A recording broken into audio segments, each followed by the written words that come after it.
மா என்னம்மா செய்றீங்க? ஹாய்ங்க. எல்லாம் என்ன பண்றீங்க? எப்படி இருக்கீங்க? நல்லா இருக்கீங்களா? சாப்பிட்டீங்களாங்க? இன்னைக்கு பாத்தீங்கன்னா முள்ளங்க வந்து முட்டை தோசை கேட்டாங்க.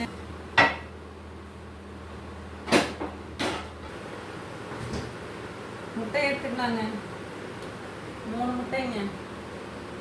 வெள்ளிக்கிழமையா இருந்தாலும் நைட் ஆயிடுச்சு இல்லைங்க, பரவாயில்ல சாப்பிட்டுக்கலாம் அப்படின்னு சொல்லிட்டு தாங்க ஊத்த போறேன் நான். முட்டை தோசை சுட போறேங்க. வாங்க எப்படி செய்யணும் பார்க்கலாம்.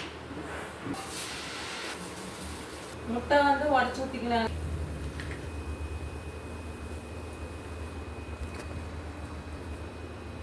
மிளகுடி உப்பு போட்டுக்கலாங்க. மல்லித்தலை தூவிட்டா கொஞ்சம் மணமா இருக்குங்க.